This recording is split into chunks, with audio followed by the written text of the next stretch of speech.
Unidad número 2. ¿Qué es el derecho? Bien, tomen los apuntes que deban de tomar, compañeros. Pregunten todo lo que tengan que cuestionarnos, por favor, es muy importante. Y bueno, iniciamos con una frase de Cicerón. No hay más injusto que buscar premio en la justicia. Cicerón. Iniciamos, compañeros. En esta unidad, estos son los principales puntos que vamos a estudiar. ¿Qué es el derecho?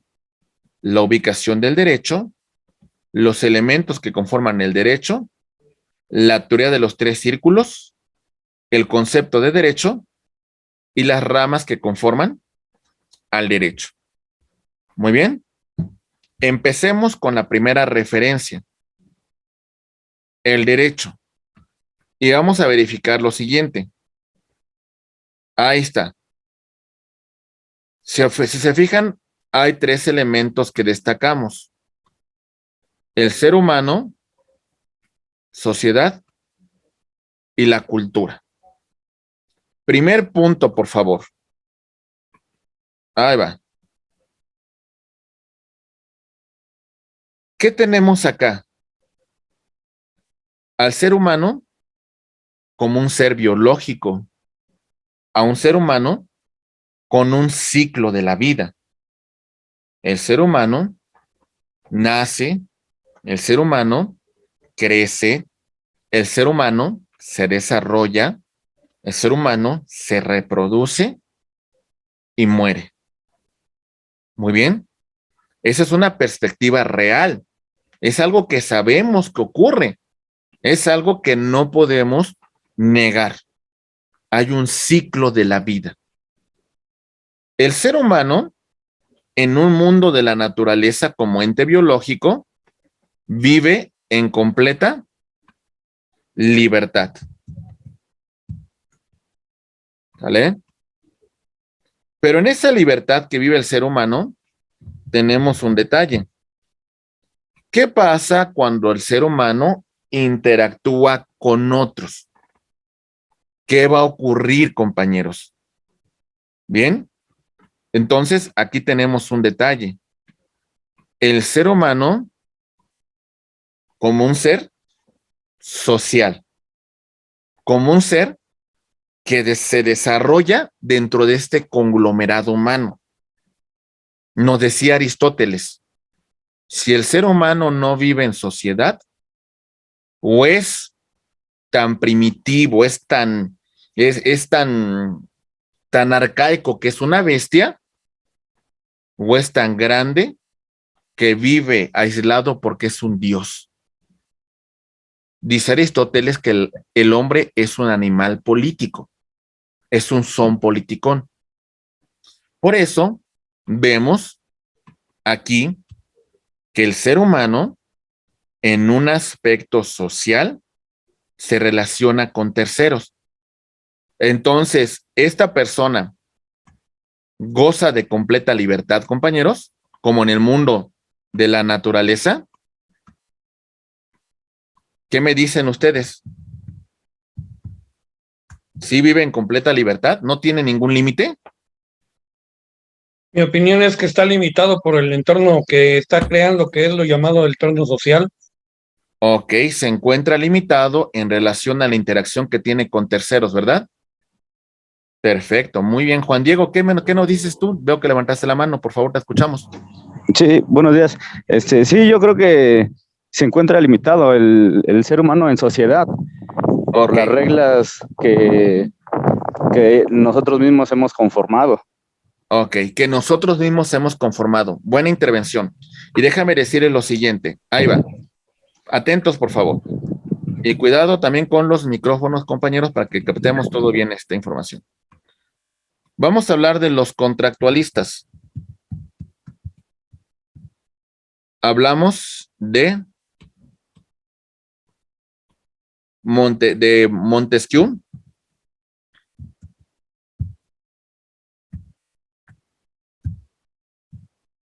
Bueno, algo así, Montesquieu.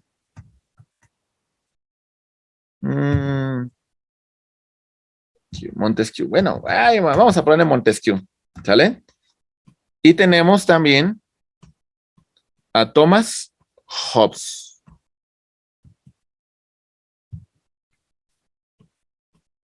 Montesquieu escribió una obra que se llama El contrato social.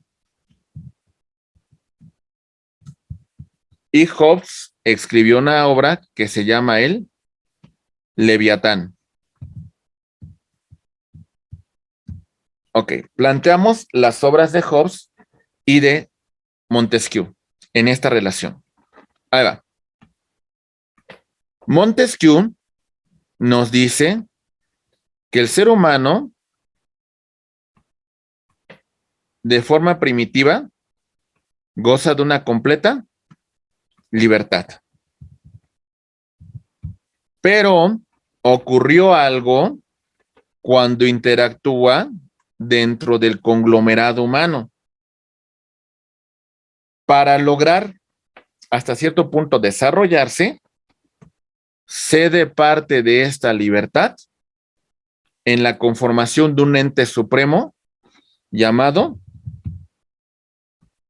el Estado. ¿Para qué? Para que a través de la ley ponga límites y en esos límites se busque el bien común.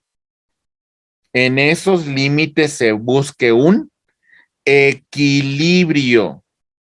¿Se entiende, compañeros? Para eso conformamos el Estado.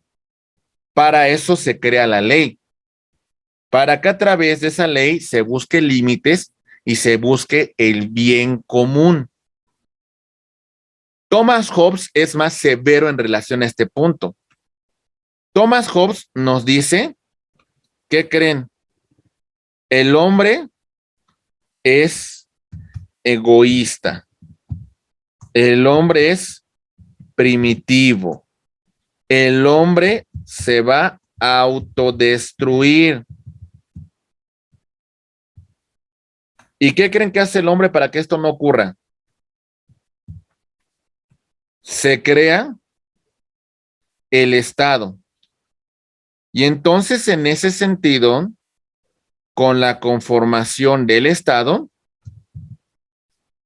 se pone un límite y se evita que el ser humano se destruya a sí mismo.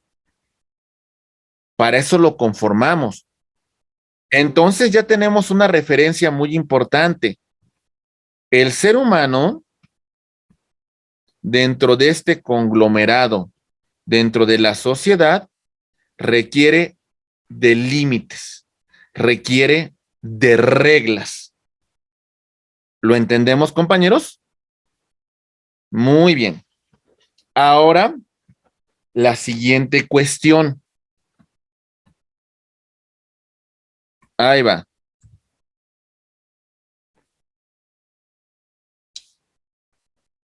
Vemos un semáforo. Sabemos que el rojo nos implica un alto total. El verde nos implica un siga.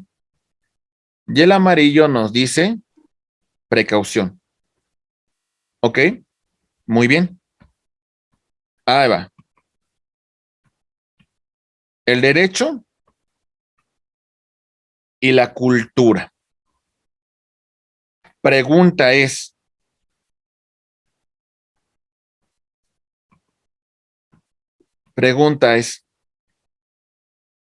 ¿por qué respetamos esta señal de tránsito? ¿Sale? Esa es la pregunta. Y muchos de ustedes me dirán, respeto la señal de tránsito porque, ¿qué creen?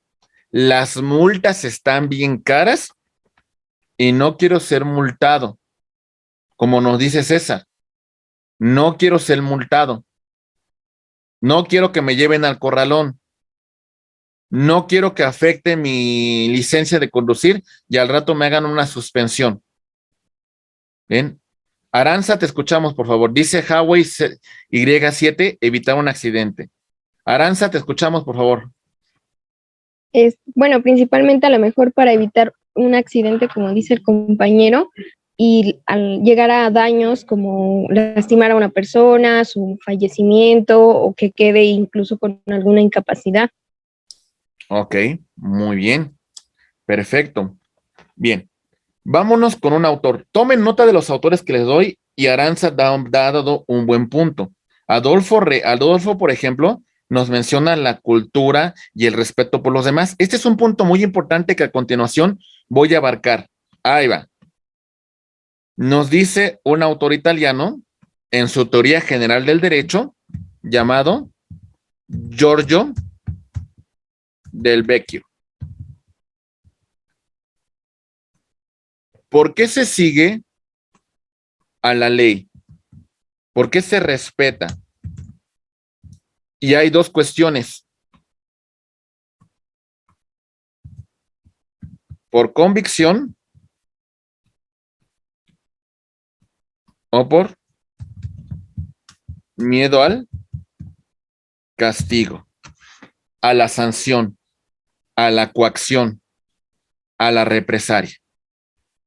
La mayor parte de ustedes me contestó esto: la coacción, el castigo, la pena.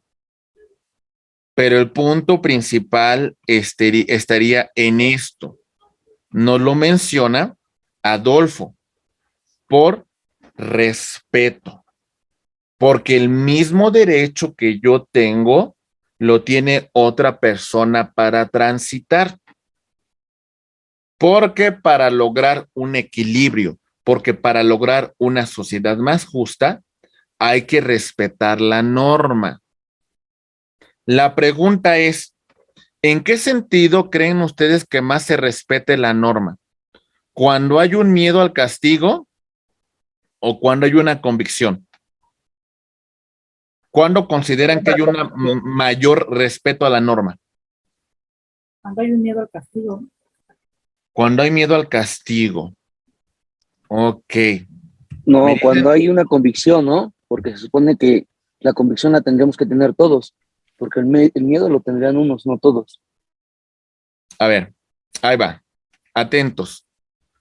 La norma en la cual implica un miedo al castigo, un tema de sanción, es constantemente vulnerada.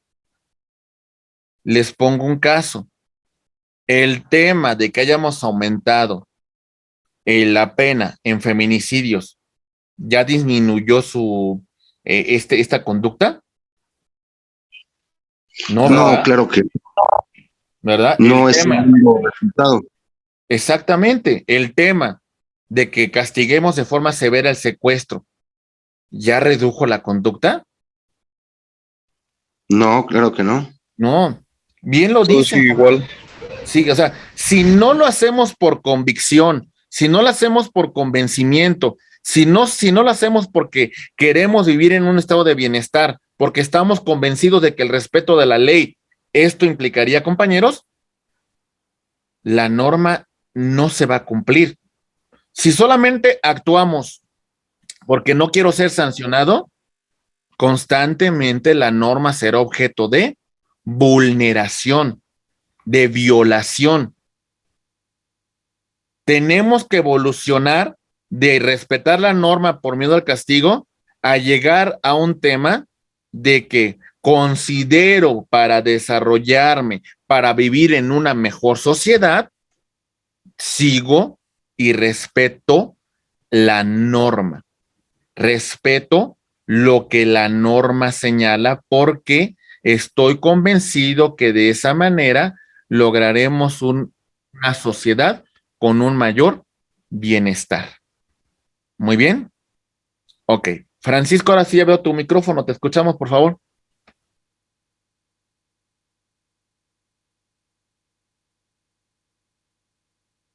Bueno, ¿sí me escucha, Ahora sí. profe? Perfecto, ahora sí.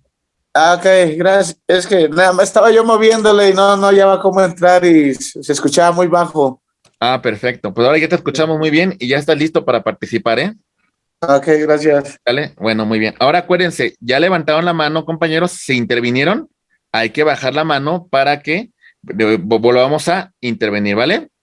Muy bien, poco a poco van a aprender a utilizar las herramientas. ¿Hasta aquí vamos bien, compañeros? Sí. Perfecto, muy Sí, bien, profe. muy bien. Excelente, compañeros. Sí, vamos Entonces, perfecto. Entonces, escuchen esto. El bien común, el respeto a la norma por convicción, implica un tema de, pues, de alguna manera de compromiso y de lograr un bienestar común. Vamos a hablar de un tema de impuestos. ¿Qué pasa en una sociedad en donde sabe que sus impuestos van a ser destinados a la obra pública, van a ser destinados a mejor educación, van a ser destinados a buen sistema judicial, van a ser destinados a buena prestación de servicios? ¿Qué hace la sociedad normalmente, aunque la carga tributaria sea alta? ¿A qué punto llega? Por convicción. Tranquilidad. Y a pagar los impuestos, ¿verdad? ¿Los va a pagar? Responsabilidad. A un tema de responsabilidad. Pero si tenemos miedo que nuestros políticos se roben el dinero, si de alguna manera veo la manera de engañar al Estado y no pagar mis impuestos, pues de alguna manera, ¿qué creen que va a hacer? Buscaremos alternativas para salirnos con la nuestra y no pagar impuestos, no contribuir con el gasto. Si estamos convencidos, va a haber una mayor recaudación. Si estamos convencidos, viviremos en un estado de derecho. Si no, compañeros, veremos cómo darle vuelta a la norma y no cumplir. Muy bien. Lamentablemente, la mayor parte de las ocasiones es cómo evito cumplir con la norma. Yo no comparto un criterio, compañeros, que en su momento había una serie de Estados Unidos que decía cómo cometer un delito y salirte con la tuya, que era un tema de abogados, compañeros. Era un tema de una serie sobre abogados y yo creo que eso está muy mal. No tendríamos que enseñar esto, no tendríamos que enseñar cómo salirnos con la nuestra violando la ley. Creo que eso es algo que tenemos que empezar a erradicar. Entonces, en la medida que respetemos el derecho por un tema de convencimiento, eso va a generar un mayor bienestar. Si lo hacemos por miedo al castigo, por miedo a la sanción, ello conllevaría a que constantemente la norma no sea respetada. Muy bien. Ok. Ahora otro punto. ¿Qué es el derecho? ¿Dónde lo ubicamos, compañeros? ¿Como una teoría? ¿Como parte de la filosofía? ¿O como una ciencia? Vámonos por partes. Concepto de teoría. Conjunto, reglas y principios acerca de un conocimiento, de una doctrina, de una actividad, pero no llegamos a aplicaciones prácticas. No llegamos a ese punto. A ver, vámonos por todo lo que planteamos. Hay una observación del fenómeno. ¿Vale? Sobre ese punto de observación, me hago un planteamiento del problema. Muy bien. Después, me formulo una hipótesis. Muy bien. Pero ya no continúo, ya no con su aplicación práctica. Me quedo en un terreno hipotético, en un terreno dogmático. Hasta este punto hablaríamos de teoría. Muy bien. Muchos de los planteamientos que ustedes van a ver en su carrera sobre el derecho se quedan en aspectos teóricos. ¿Vamos bien, compañeros? ¿Se entiende? Muy bien. Sí. Entonces, hasta aquí parto. Después tenemos otro tema importante. Sí. Llegamos también al aspecto de la filosofía. A ver, ahí va. Cuando hablamos de la filosofía, imaginen que esto es el océano del conocimiento. Todo esto. Si ustedes se quedan en un plano teórico o científico, trabajarán solamente sobre la superficie. La filosofía nos implica ahondar en el conocimiento, buscar las razones, buscar los principios, buscar el origen del derecho. Entonces, lo que hace el filósofo es llegar hasta las más profundas raíces. Muy bien. Tenemos, por ejemplo, un gran filósofo en la antigua Grecia, que es Sócrates. Conocemos de Sócrates por sus alumnos. Podríamos mencionar a Querofonte y a Platón. ¿Ok? Querofonte acude con la pitonisa, la divina, y le pregunta quién es el hombre más sabio de toda Grecia.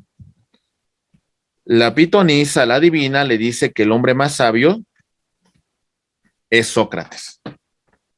Querofonte regresa con su maestro y le dice, tú eres el hombre más sabio. Él se cuestiona, ¿por qué soy más sabio si tengo un montón de dudas? Siempre me ando cuestionando. No tengo el conocimiento absoluto. En ese momento, en esa época, habían unas personas que creían tener el conocimiento absoluto, que eran los sofistas. Sócrates decía, yo tengo un montón de dudas y estos cuates dicen que saben todo, que tienen todo el conocimiento. Sócrates, a través de la mayéutica, su madre de Sócrates era partera, y entonces la mayeusis era el arte de dar a luz. A través de la mayéutica, que era buscar ese origen, buscar esa verdad, a través de preguntas interminables, llegaba a la conclusión que los sofistas no tenían el conocimiento y desconocían muchas cosas. Lo creían tener. Lo que marcaba la diferencia entre Sócrates y sus contemporáneos era esto, que la duda lo llevaba a adquirir más conocimiento. Yo solo sé que no sé nada. Muy bien. Ok. Vámonos con Platón. Su obra, La República. Alegoría de la caverna. Atentos, por favor. Bien. El hombre vive encadenado, ¿sale? En una caverna. Detrás de él solamente ve figuras que son iluminadas por esta llama perpetua. Es todo lo que ese hombre conoce. Es todo lo que ese hombre vislumbra. Un día, uno de esos hombres rompe las cadenas y sale. Se da cuenta que lo que conocía no era la verdad, que el mundo tiene textura, que tiene volumen, que tiene color. Y conoce esa verdad. El hombre filósofo regresa a la caverna para mostrar la luz del conocimiento a las otras personas y mostrarles que estos que viven no es la realidad.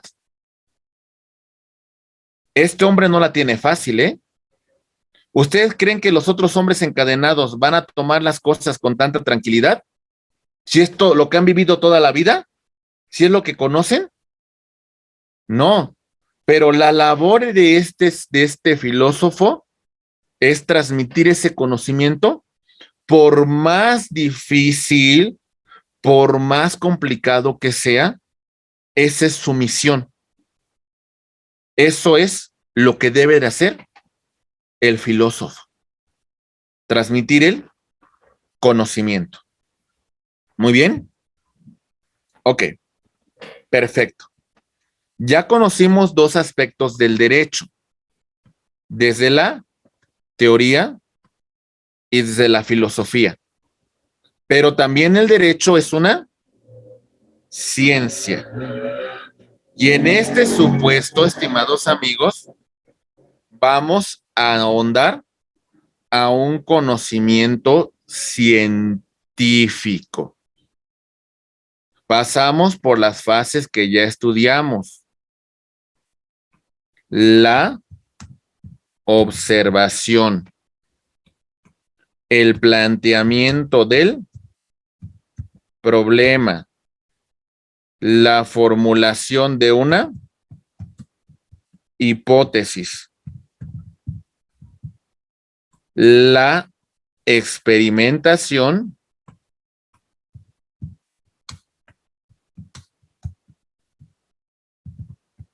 y después llegamos a la comprobación del resultado. Muy bien. Si se fijan, no nos quedamos en una cuestión hipotética, sino llegamos a la fase de la experimentación y la comprobación del resultado. Si en el número de ocasiones repetimos estos pasos y llegamos al mismo resultado, estamos hablando del proceso de la ciencia. Muy bien. Ok, ustedes como juristas tienen que convertirse en científicos. Les planteo una cuestión muy práctica. Ahí va. Imaginen que ustedes son ministerios públicos. Observan una problemática referente a la comisión de un delito. El planteamiento de problema que ustedes se van a formular es de que Juanito Pérez cometió un delito. Eso es lo que se plantean y tienen su hipótesis. Ah, bueno, Juanito Pérez se encontraba a esa hora en el lugar de los hechos. Además, a Juanito se le encontró el arma que probablemente causó la comisión del hecho que la ley señala como delito. Esta causa, esta hipótesis que presento, la voy a presentar ante un juez. Ante un juez le voy a demostrar las pruebas que yo tengo y posteriormente el juez emitirá un resultado, la cual implicaría determinar si Juanito cometió o no el delito. ¿Se entiende? Seguimos un proceso de naturaleza científica. ¿Está claro? Muy bien. Vámonos con el siguiente punto. Entonces, ¿dónde ubicamos al derecho? El derecho lo ubicamos en las tres áreas. ¿Sale? Depende del punto que partamos, pues vamos a ubicarlo en estas tres áreas. Vámonos a un conocimiento ahora teórico. Empezamos por la teoría y vamos a ver dos teorías que plantean el conocimiento del derecho. La primera teoría, compañeros, anótenla por favor, se llama teoría tridimensional del derecho.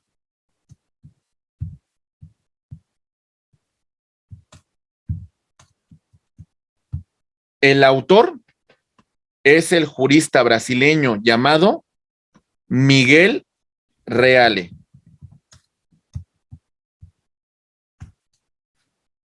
Miguel Real plantea que el derecho tiene estos tres elementos: el hecho, la norma y el valor. ¿Listos? Muy bien. Primer elemento, el hecho. El hecho social, la problemática, la necesidad humana, el conflicto, la desaveniencia, la situación que requiere que el derecho intervenga. Aquí lo tenemos, compañeros. Mucha atención. Vean cómo lo planteamos. Bueno, ahorita llegamos a este punto de Kelsen. Ahí va, perdón. Ahí voy. El hecho social.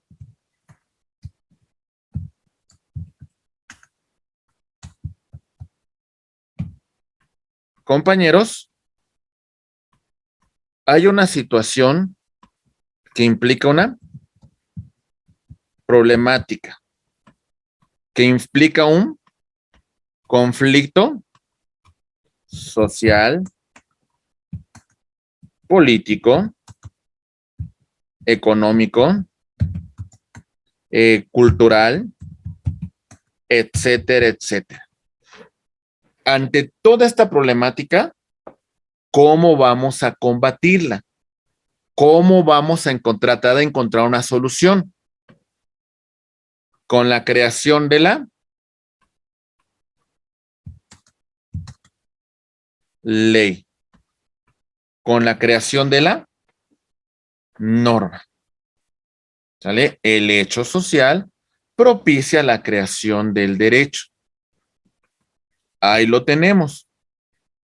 El conflicto, la situación, la problemática, la desaveniencia que deriva la creación de la norma.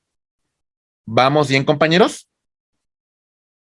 Ok, muy bien. Entonces pasamos al segundo elemento. El elemento normativo. Desde el momento en que este conflicto social, desde el momento de que este hecho social se sistematiza en la creación de la ley, de la norma. ¿Vamos bien? Ok. Siguiente punto. El aspecto valorativo o también conocido como axiológico. ¿Cuál es el fin superior del derecho? Y su finalidad superior, su valor supremo se llama la justicia. Lo ideal es que estos tres elementos se den. Ahí va. Tenemos la situación de conflicto. Tenemos la problemática social. Tenemos la problemática económica, etcétera, etcétera. Tenemos la creación de la norma y además les digo una cosa, compañeros, la norma es justa. Entonces se cumple con los tres elementos del derecho.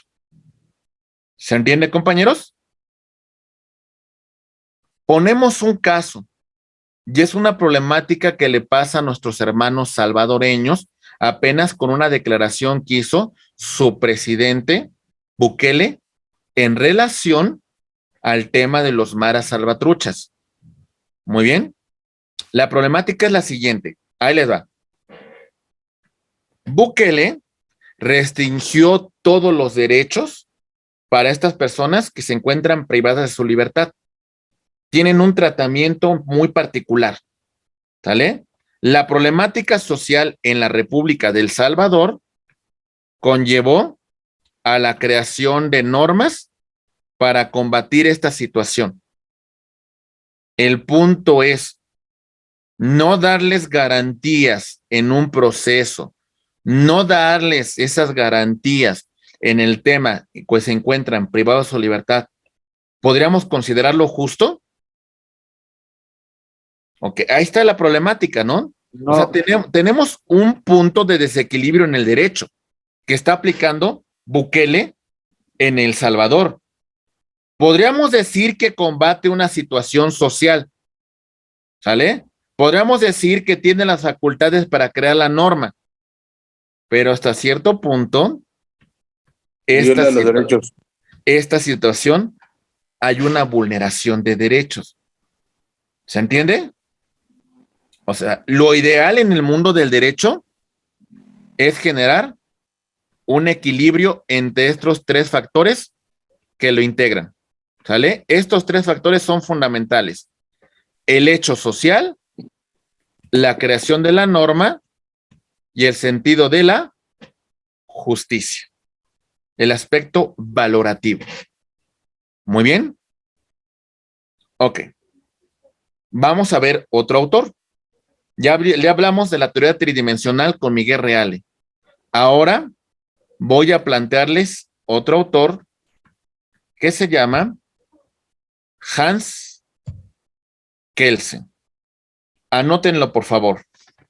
Jurista austriaco, su nombre, Hans Kelsen.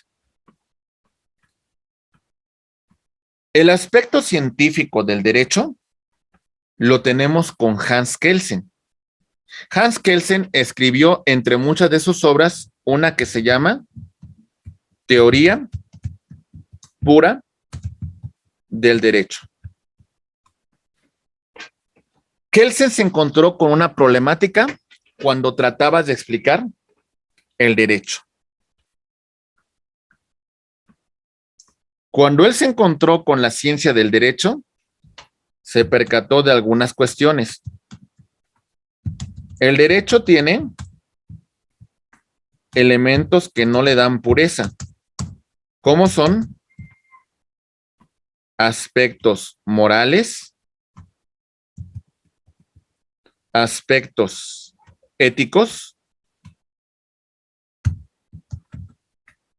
aspectos valorativos,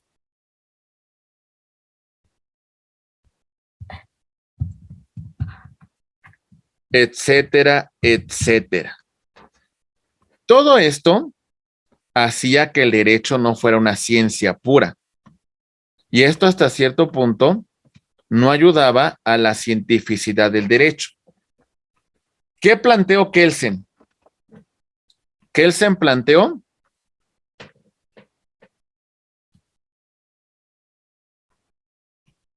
quitar estos elementos y dar una explicación del derecho desde el propio derecho. En esta época, teníamos que años anteriores, un científico llamado Augusto Comte había planteado el positivismo, ¿sale? El positivismo como una parte de la ciencia que explica el fenómeno social, el fenómeno científico, a través del conocimiento. Bien. Desde el punto de vista de Kelsen, ¿qué es lo que le da la validez a la norma? ¿Qué es lo que le da justificación, compañeros? Y Kelsen plantea lo siguiente. La validez se lo da que haya sido creada de conformidad con la norma de origen, con la norma primigenia y por la autoridad competente.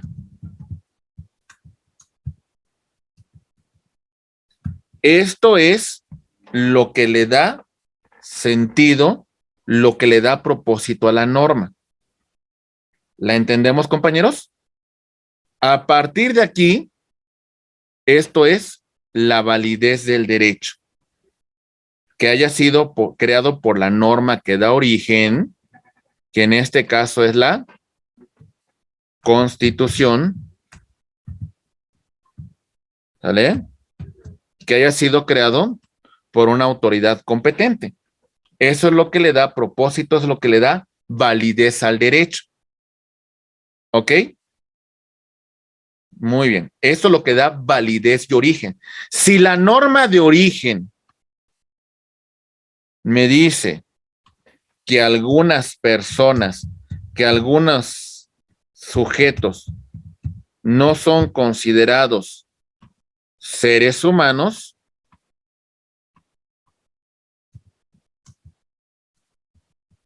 y la norma es creada de conformidad con estos supuestos, ¿qué decimos, compañeros?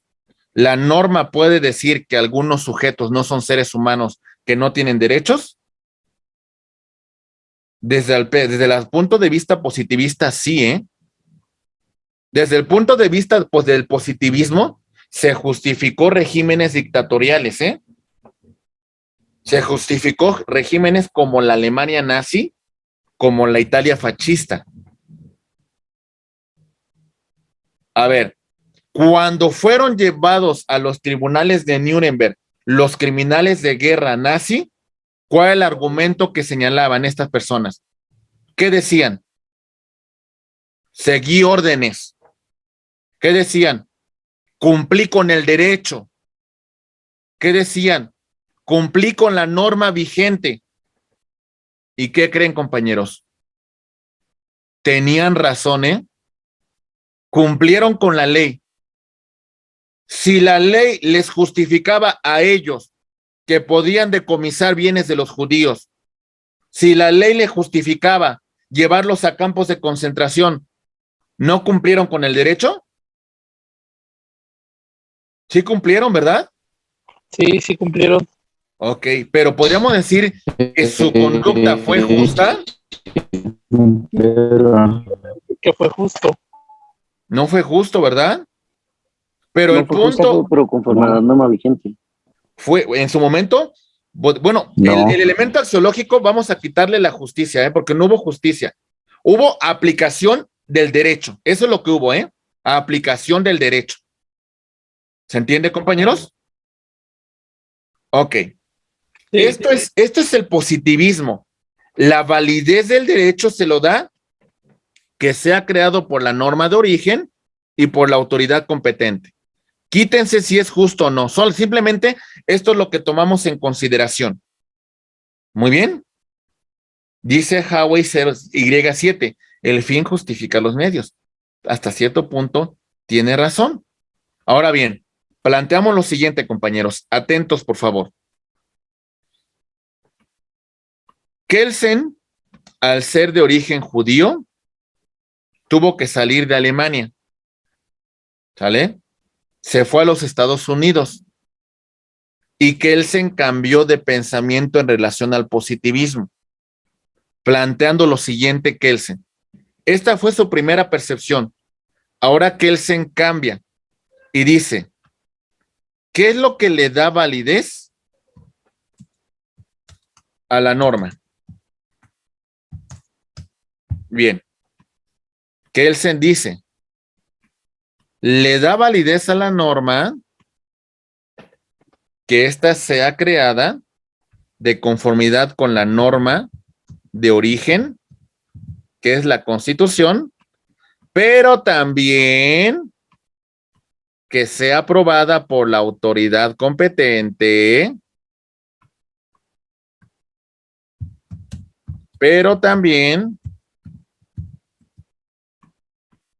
que, compañeros, que tome como base, tome como fundamento al derecho natural,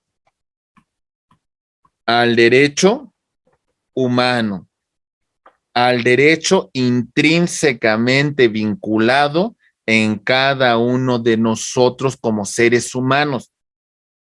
Eso es lo que le da validez al derecho. ¿Se entiende, compañeros? Entonces, Kelsen plantea que la validez de la norma no solamente tiene que ver con estos dos elementos anteriores, la norma de origen y la autoridad competente, sino también que tome como referencia al derecho natural. Muy bien. Ok. Muy bien. Esto desde el planteamiento de Kelsen. Ahora les planteo otro filósofo del derecho. Su nombre es Gustav Radbruch. Alemán también.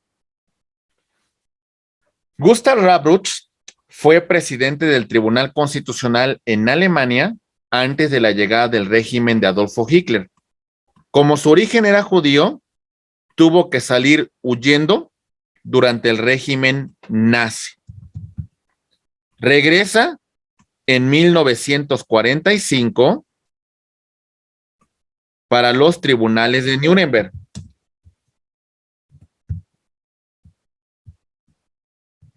Y ahí se encontraban con una problemática los aliados que llevaron a los criminales de guerra nazi a los tribunales. Pues, ¿cómo les fincamos una responsabilidad? Y Radbruch se plantea una idea diciendo que aplicar el derecho al extremo no es justicia. La aplicación al derecho al extremo no puede ser considerado como justicia. Y plantea la cuestión de que hay elementos que son anteriores al derecho. Y ese elemento anterior se llama la justicia. Muy bien. Ok. Gustavo Radbruch. Bien. Vamos a plantear al último autor para que después de esto les planteemos el concepto de derecho y después hagamos una pequeña pausa para que tomen un cafecito. Pero primero vamos a llegar al siguiente autor. Jurista mexicano. Nos plantea esta teoría de los 3 círculos. El nombre del jurista es Eduardo García Maínez. Su obra, Introducción al estudio del derecho. Muy bien. 3 son los elementos que conforman al derecho. 3. Derecho formalmente válido, derecho intrínsecamente válido y derecho positivo o eficaz. Si se fijan, hay un punto en la cual convergen los 3. ¿Ya lo vieron, compañeros? Hay un punto que convergen los 3. ¿Eso nos dice algo? Sí, bastante. Voy a tratar de explicar qué entendemos por derecho formalmente válido, por derecho intrínsecamente válido y por derecho positivo o eficaz. Y así ustedes se darán cuenta por qué tenemos algunos números aislados, por qué tenemos algunos números que comparten estancia con 2 círculos y por qué tenemos un punto en la cual convergen los 3. Mucho nos dice. Vamos a empezar. Derecho formalmente válido. ¿Listos, compañeros? ¿Sí? Muy bien. Ok. Primer punto. Derecho formalmente válido. La validez del derecho, como planteara Kelsen, se lo da que sea creado por la norma de origen. Esta norma de origen se llama la Constitución. Es la norma de base. Después tenemos, compañeros, que sea creado por una autoridad competente.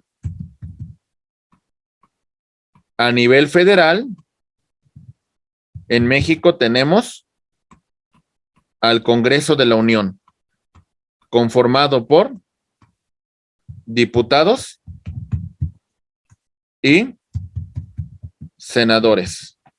Y a nivel local, tenemos los congresos locales. ¿Sale? Muy bien. Entonces, el derecho formalmente válido, reiteramos, implica, esta norma es creada de conformidad de la norma de origen, que es la Constitución. Además, es creada por una autoridad competente. ¿Se entienden estos dos puntos, compañeros? Muy bien. Pregunta. En este momento, el Congreso de la Unión acaba de crear una norma para la revocación de mandato de titular del Ejecutivo. ¿Es derecho formalmente válido? Y la respuesta es sí. Fue creado de conformidad con la Constitución y siguió un procedimiento, pues, para su creación. Además, fue creado por una autoridad competente. ¿Entendemos ese punto, compañeros? Bien, vámonos al siguiente. Atentos, por favor. Derecho intrínsecamente válido. ¿Sale? Vámonos a un aspecto valorativo. La pregunta que vamos a formularnos. ¿La norma es justa o no? ¿Sale? Es justa en tanto respete los derechos humanos. Es justa en tanto busque el bien común. Muy bien. Es justa. ¿Vamos bien? Ok. No porque sea una norma formalmente válida implica que sea justa. ¿Ok? Pregunta. Lo que mencionamos sobre el caso de El Salvador.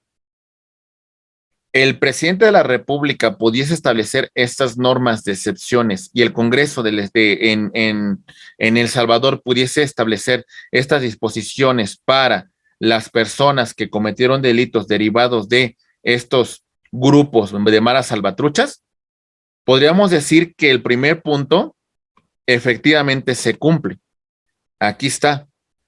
El presidente de la República hace una propuesta, el Congreso la aprueba y entonces se establece este estado de excepción. Ahí lo tenemos. Pero podríamos decir que por lo que respecta a los derechos humanos, pues hay una violación grave a sus derechos. ¿Lo entendemos, compañeros? No porque sea una norma, significa que sea justa. Ojalá que se cumpliera los dos puntos iniciales, que sea una norma formalmente válida y que además garantice los derechos humanos. Muy bien. Tercer punto.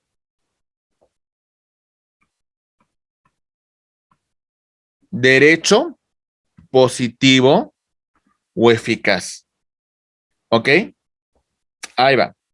Atentos, por favor. Derecho positivo o eficaz. La norma se aplica en un territorio. A esto se le conoce como aplicación espacial. Se aplica en un tiempo aplicación temporal y a determinadas personas.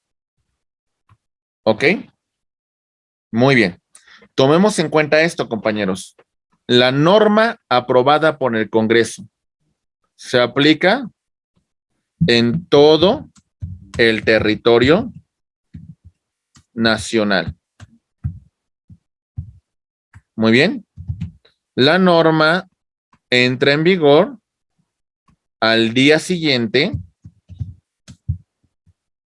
de su publicación en el Diario Oficial de la Federación. Es en donde se publica la norma y donde todos los mexicanos conocen la norma que ha entrado en vigor. ¿Y a quién se aplica la norma, compañeros? A todos. La norma es general. Su aplicación es para todos. ¿O no se le debe aplicar a la gente poderosa con muchos recursos del país? ¿O también se les debe de aplicar? Se les debe de aplicar para todos, ¿verdad? La norma es general. ¿Ok?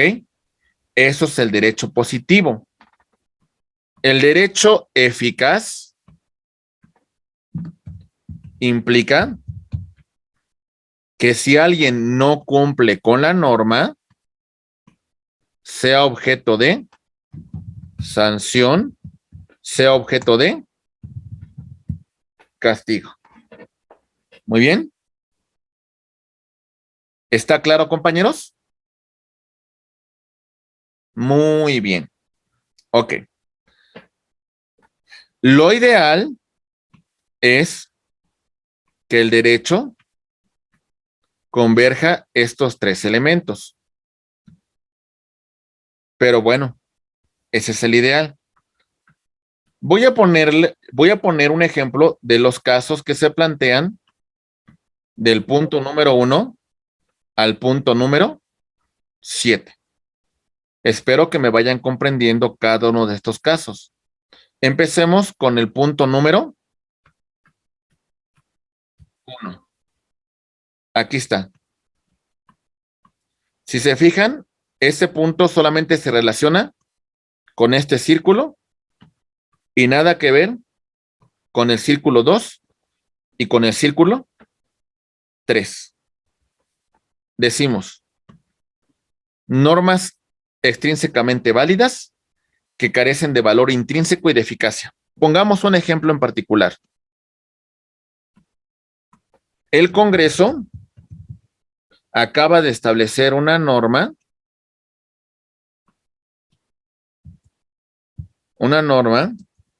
que retira de derechos a personas que hubiesen cometido delitos derivados de conductas de delincuencia organizada.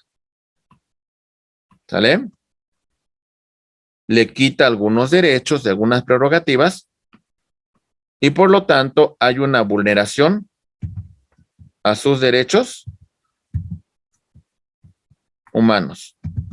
Pero también hay otro punto, que hasta cierto punto los jueces en esa ponderación de derechos no aplican la norma. ¿Qué se está cumpliendo? Solamente con uno de los requisitos, derecho formalmente válido porque emana de una autoridad competente. Muy bien. Ok. ¿Qué se está incumpliendo? No está respetando los derechos humanos y tampoco, compañeros, se está aplicando en un caso particular. Los otros dos círculos no los cumplimos, solamente cumplimos con uno de ellos. ¿Se entiende?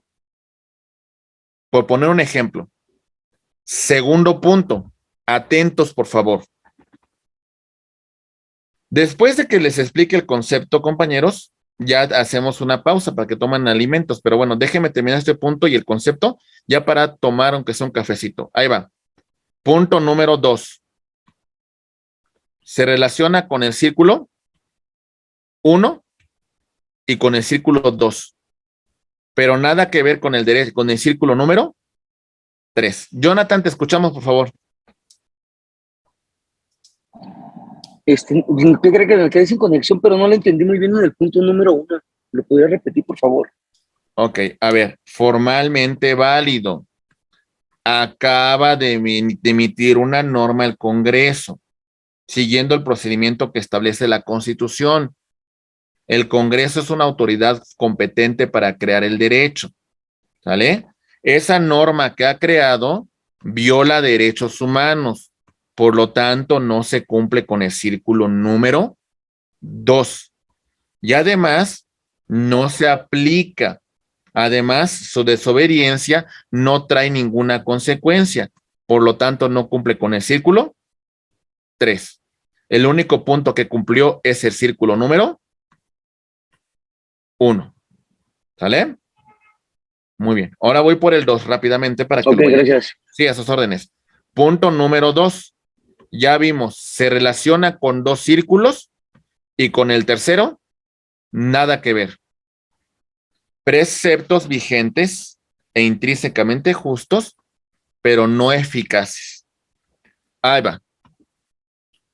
Se acaba de emitir una norma, compañeros, por el Congreso de la Unión que garantiza los derechos de una persona en el supuesto de que haya sido detenido en flagrancia en la comisión de un hecho que la ley califica como delito.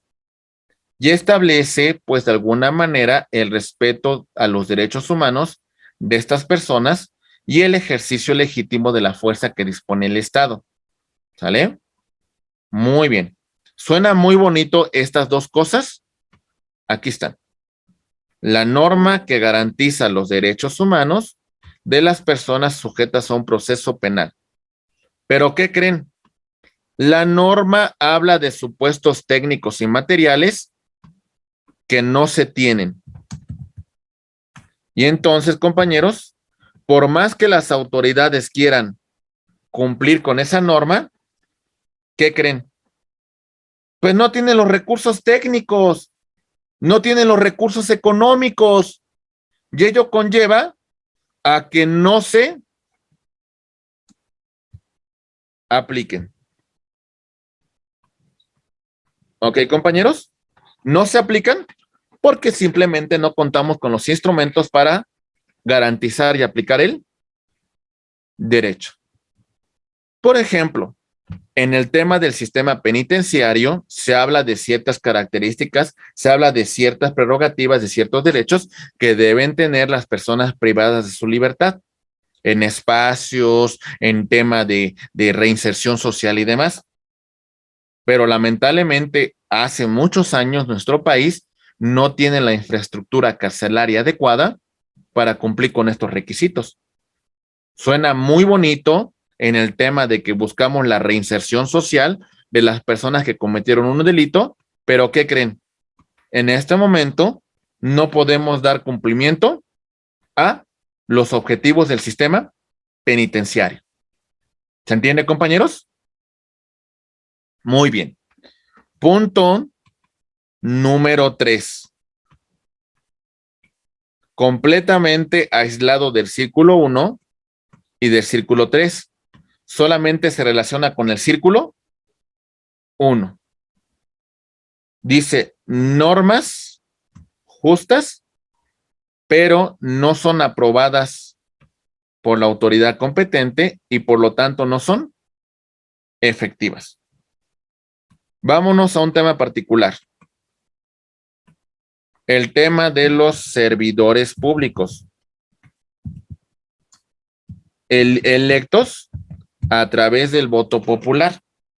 Con excepción del presidente, porque ya hay una reforma. Vámonos a cualquier servidor público. Ok. ¿Sería justo que si el servidor público no cumple con su función, pueda ser revocado, compañeros? ¿Sería justo o no? Sí, ¿verdad?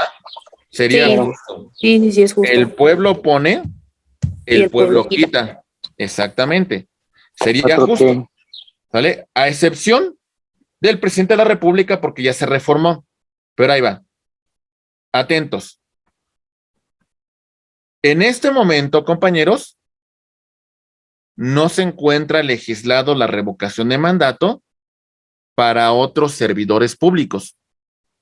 Por lo tanto, muchos de esos servidores, al gozar de ese fuero, van a concluir su mandato.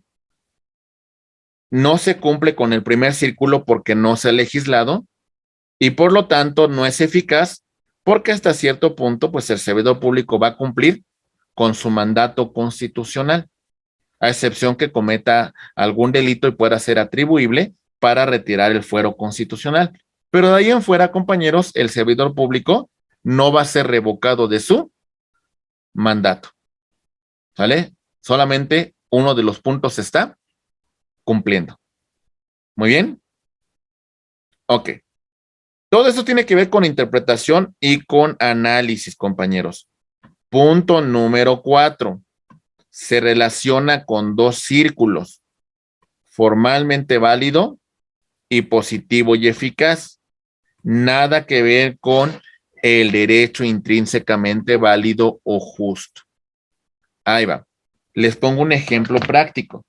Vámonos al artículo 16 de su Constitución y anótenlo, por favor, y vámonos al párrafo 8. 16 de la Constitución, párrafo 8. Dice: la autoridad judicial, a petición del Ministerio Público y tratándose de delitos de delincuencia organizada, podrá decretar el arraigo de una persona con las modalidades de lugar, tiempo que la ley señales, sin que pueda exceder de 40 días, siempre y cuando sea necesario para el éxito de la investigación. Compañeros, por una simple presunción, me encuentro que se encuentran afuera de la casa de Marco Antonio, Adolfo y Ramón. Ya son más de 3 personas. Y tengo una presunción que se dedican a la delincuencia organizada. Le pido a un juez de control sin más elementos que me autorice una orden de arraigo para estas 3 personas. La pregunta que les voy a formular, esa figura entraría dentro del supuesto de que es un derecho formalmente válido. La respuesta es sí. Se encuentran en la Constitución, ¿verdad? En su artículo 16, párrafo 8. Los jueces recurren a esa figura para integrar carpetas de investigación en estos delitos. Muy bien. ¿Pero qué creen? Estoy violando los derechos humanos de Marco Antonio, de Ramón y de Adolfo, porque sin tener mayores elementos ya les puedo causar un perjuicio en su persona y su patrimonio por 40 días. O una duplicidad de otros 40, llegar hasta 80 días. Y después, disculpe usted, Marco Antonio, Ramón y Adolfo, porque no tengo elementos para integrar una carpeta de investigación. Disculpe usted los 40 u 80 días que les causé una afectación. ¿Se entiende, compañeros? Muy bien. El ideal. Marco Antonio, te escuchamos, por favor. Su micrófono. Sí, perdón. Bueno, es otra cosa. Mi cuestionamiento, entonces, ¿esta afección moral también vendría a recaer a nivel económico y social? Pues tendría que venir un tema de que si el Estado, pues de alguna manera no... O sea, la verdad es que constitucionalmente se encuentra facultado la autoridad, ¿eh? Y si usted quisiera establecer una responsabilidad para la autoridad, le diría, oiga, pues yo simplemente cumplí con lo que me establece la Constitución. ¿Dónde está mi responsabilidad si yo cumplí con ello? Por eso decimos que están vulnerando sus derechos humanos. La autoridad va a decir, pues aquí está, tengo esa facultad, tengo esa potestad de restringirlo bajo este supuesto. Por eso destacamos, hay una violación a sus derechos humanos.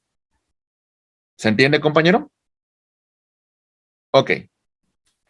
El nirvana del derecho, la cuestión del ideal, la cuestión del éxtasis. El punto número 5. ¿Por qué? Porque convergen los tres elementos. ¿Sale? Voy a poner un ejemplo.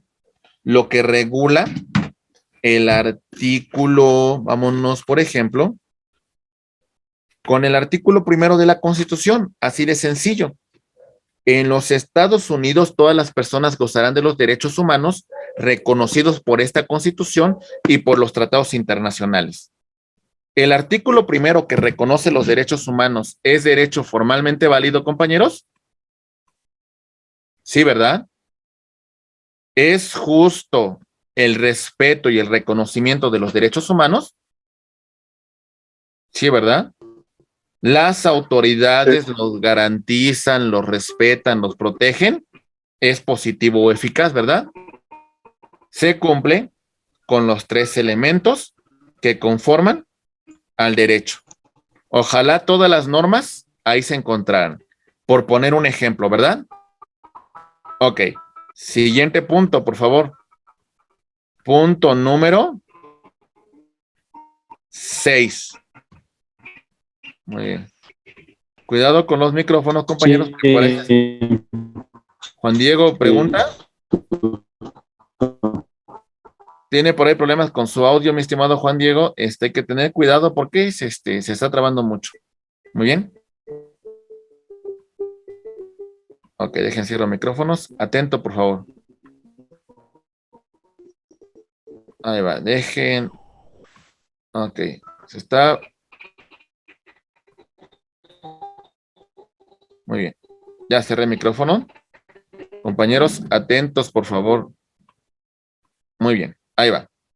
Punto número 6. Decimos, se relaciona con dos círculos. El círculo 2 y el círculo 3. Nada que ver con el círculo 1. Les pongo un ejemplo del círculo 6. Dice el círculo 6, normas intrínsecamente valiosas, dotadas de eficacia, pero no reconocidas por el poder público. Ahí va. Vámonos con el caso, compañeros, de el comercio informal. El comercio informal no se encuentra reconocido por las autoridades, no se encuentra reconocido por la norma. ¿Hasta ahí vamos bien? Hay cierta justicia social en el tema de que ellos se autoempleen, en el tema de que ellos generen sus recursos, pues para cumplir con una función, ¿vale? Para que puedan, pues, alimentar a su familia. ¿Entendemos eso, compañeros? Ok. Y hasta cierto punto, el comercio informal tiene sus directrices, tienen sus reglas que deben seguir sus agremiados. Y el que no las cumpla, pues puede ser sancionado. ¿Lo entendemos? Solamente lo que nos falta es el elemento de que ese comercio sea reconocido por la autoridad competente. ¿Ok? Muy bien. Último punto de la teoría de los tres círculos. Bien, seguimos con el punto número 7. Solamente se relaciona con el círculo 3, nada que ver con el círculo 1, ni con el círculo 2. Ya hablamos de reglas consuetudinarias, eficaces, pero sin validez formal ni valor objetivo. Ahí va. Compañeros, vámonos por los usos y costumbres. Muy bien. Esta es una conducta reiterada que es considerada como obligatoria. No me interesa, compañeros, si esa conducta se encuentra legislada. Eso no importa.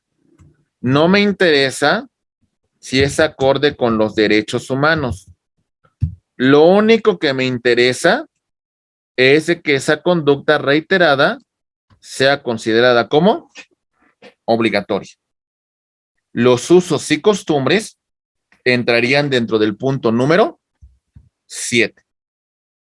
Entonces, reiteramos. ¿Cuál es el derecho ideal, compañeros? En el que convergen los 3 puntos anteriores. El punto número 5. Último punto para hacer una pausa para tomar un cafecito. Concepto de derecho.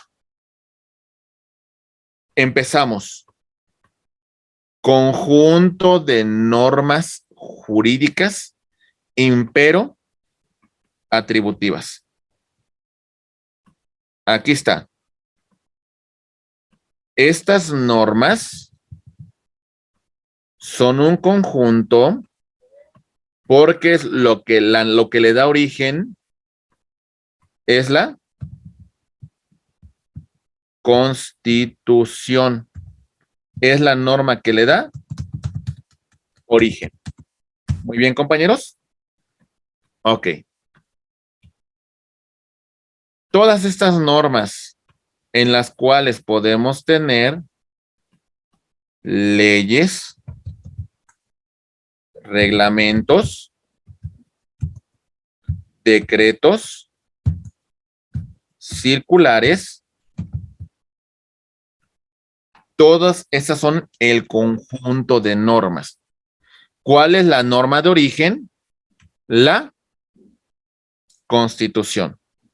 ¿Vamos bien? ¿Sí o no, compañeros? Ok. La norma de origen. Estas normas tienen dos propósitos en particular. Me reconocen derechos, pero también me imponen obligaciones. ¿Se entiende? Norma me reconoce mis derechos humanos. Ok. La norma me dice que tengo que pagar mis impuestos para contribuir con el gasto público. ¿Ok? Reiteramos, conjunto de normas jurídicas imperoatributivas que reconoce derechos y que también nos impone obligaciones. Normas que tienen como norma de origen la Constitución. Muy bien. Ok. Siguiente punto, por favor.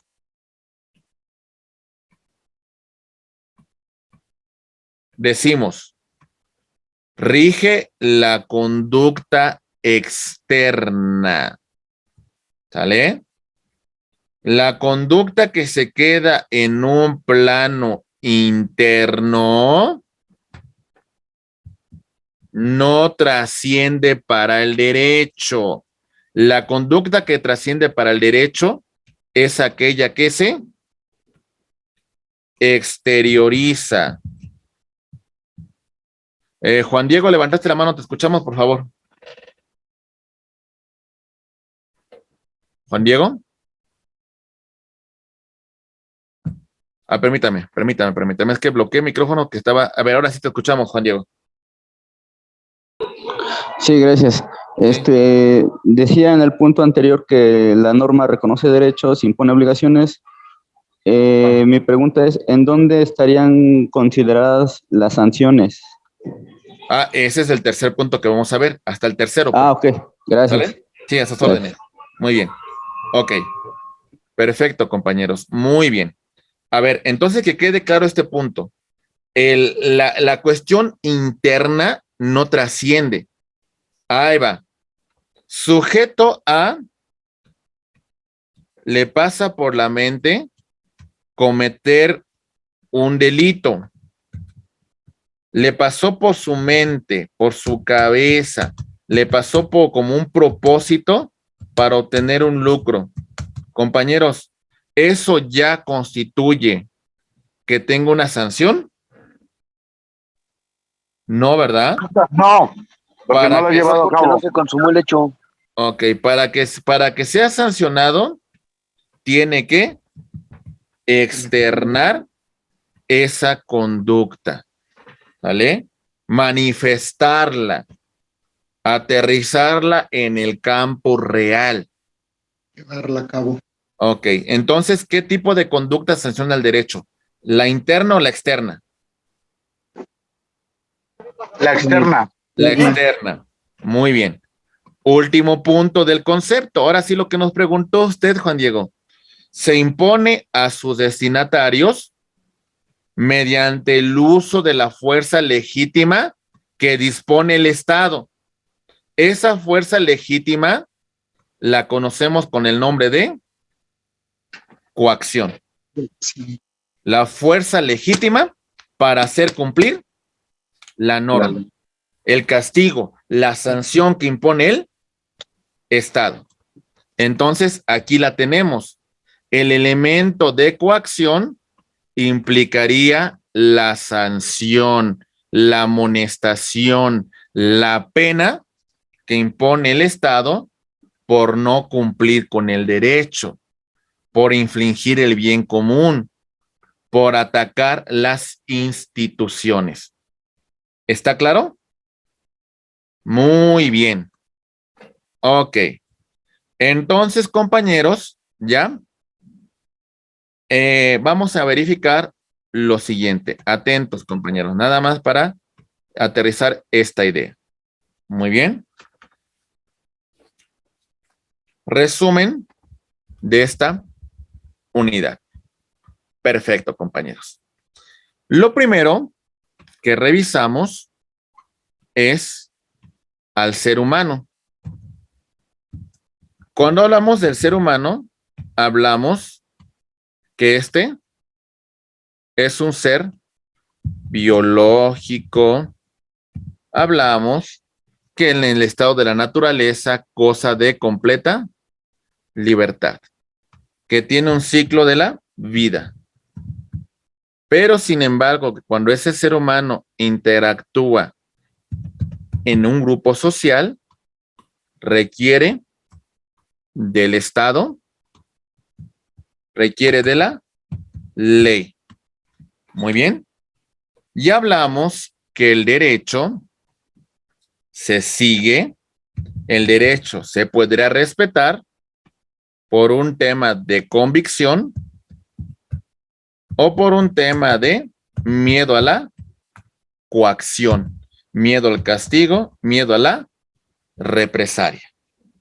Muy bien. Ok. ¿Cómo ubicamos al derecho? Al derecho lo ubicamos como parte de una teoría, un conocimiento sistematizado, pero que no se llega, no realizamos una aplicación práctica.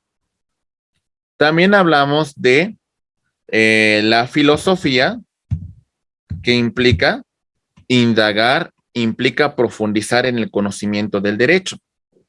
Y llegamos también al tema de la ciencia del derecho, desde la aplicación del método científico hasta llegar a sus aplicaciones prácticas. Muy bien. ¿A dónde pertenece el derecho? Pertenece a estos tres elementos. Destacamos al autor Miguel Reale, que nos dice que tres elementos conforman el derecho. Y me señalábamos, dentro de estos tres elementos, señalamos el hecho social, hablamos de la norma, ya hablamos del valor del derecho. El hecho social, el conflicto, la situación de desaveniencia, la problemática. La norma cuando se crea la ley para combatir este hecho social, y el valor implica que la norma sea justa.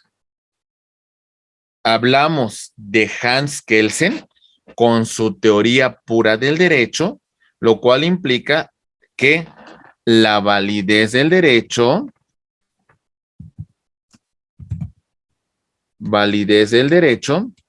se lo da siempre y cuando sea creado por la norma de origen.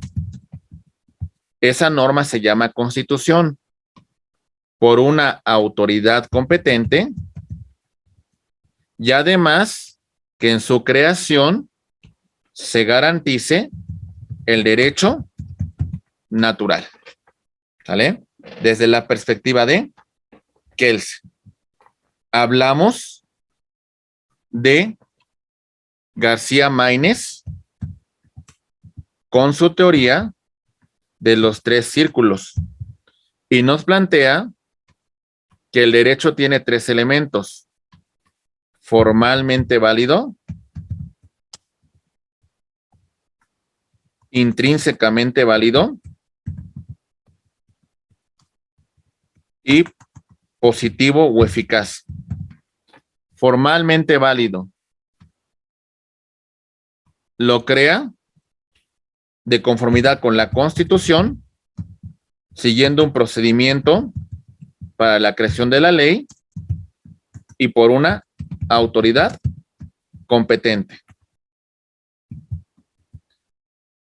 Intrínsecamente válido, que la norma sea justa, porque garantiza derechos humanos, porque garantiza el bien común. Que el derecho sea positivo en el sentido que se sancione, en el sentido que se aplique una sanción, que se aplique un elemento de coacción a aquella persona que no cumpla con la norma. Y por último, revisamos el concepto de derecho. El derecho es un conjunto de normas. Estas normas son creadas de conformidad con la Constitución por una autoridad competente y además reconocen derechos, pero también imponen obligaciones. Muy bien. Hablamos que rige la conducta externa del ser humano. La interna no es objeto de la norma. Muy bien. Y si alguien no respeta la norma, se tiene el elemento de la coacción. El uso legítimo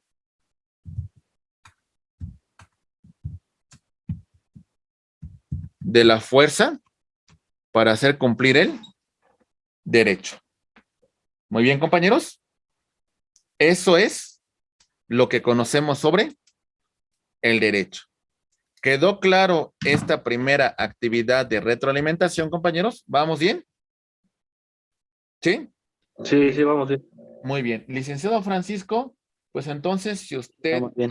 nos los permite, licenciado, pues, ¿qué les parece, compañeros, si les damos un pequeño descanso para que tomen un pequeño refrigerio? ¿Les parece bien, compañeros? Sí, gracias.